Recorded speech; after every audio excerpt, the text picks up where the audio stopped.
चौथा अध्याय। चंचुला की शिव कथा सुनने में रुचि और शिवलोक गमन। ब्राह्मण बोले, नारी तुम सौभाग्यशाली हो जो भगवान शंकर की कृपा से तुमने वैराग्यपूर्ण शिव पुराण की कथा सुनकर समय से अपनी गलती का एहसास कर लिया है। तुम डरो मत और भगवान शिव की शरण में जाओ। उनकी परम कृपा से तुम्हारे सभी पाप नष्ट हो जाएंगे।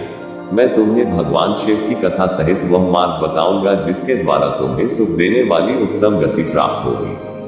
शिव कथा सुनने से तुम्हारी बुद्धि शुद्ध हो गई है और तुम्हें पश्चाताप हुआ है तथा मन में वैराग्य उत्पन्न हुआ है। पश्चाताप ही पाप करने वाले पापियों के लिए सबसे बड़ा प्रायश्चित है। पश्चाताप ही पापों का शोधक है।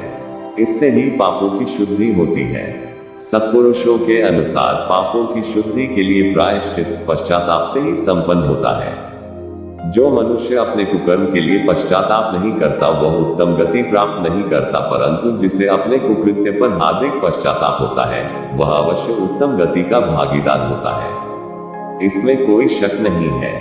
शिव पुराण की कथा सुनने से चित्त की शुद्धि एवं मन निर्मल हो जाता है। शुद्ध चित्त में ही भगवान शिव व पार्वती का वास होता है।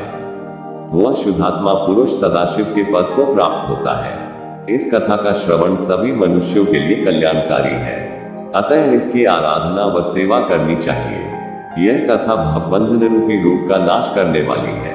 भगवान शिव की कथा सुनकर हृदय में उसका मनन करना चाहिए। इससे चित्त की शुद्धि होती है। चित्त शुद्धि होने से ज्ञान और वैराग्य के साथ महेश्वर की भक्ति निश्चय ही प्रकट होती है तथा उनके अनुग्रह से दिव्य मुक्ति प्राप्त होती है। जो मनुष्य माया के प्रति आसक्त है वह इस संसार बंधन से मुक्त नहीं हो पाता। हे ब्राह्मण पत्नी, तुम अन्य विषयों से अपने मन को हटाकर भगवान शंकर की इस परम पावन कथा को सुनो। इससे तुम्हारे चित्त की शुद्धि होगी और तुम्हें मोक्ष की प्राप्ति होगी। जो मनुष्य निर्मल हृदय से भगवान शिव के चरणों का चिंतन करता है उसकी एक ही जन्म में मुक्ति हो जाती है। सूत जी कहते हैं, शौनक, यह कहकर वे ब्राह्मण चुप हो गए। उनका हृदय करुणा से भर गया। वे ध्यान में मग्न हो गए। ब्राह्मण का उक्त उपदेश सुनकर चंचुला के नेत्रों में आनंद के आंसू छलक आए।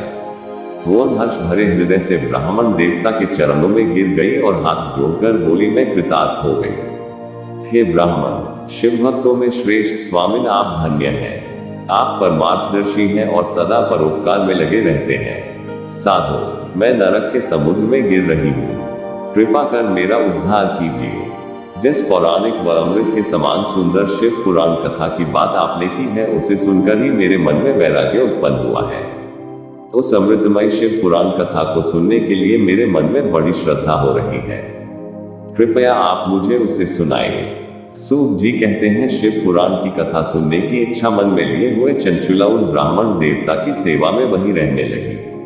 उस गोकर्ण नामक महाक्षेत्र में उन ब्राह्मण देवता के मुख से चंचुला शिव पुराण की भक्ति, ज्ञान और वैराग्य बढ़ाने वाली और मुक्ति देने वाली परम उत्तम कथा सुनकर कृतार्थ हुई। उसका चित्त शुद्ध हो गया।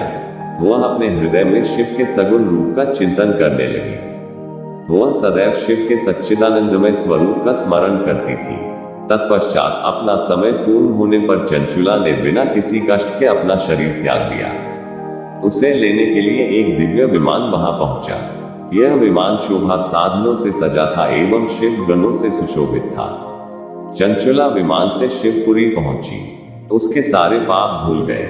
वह दिव्यांगना हो गई।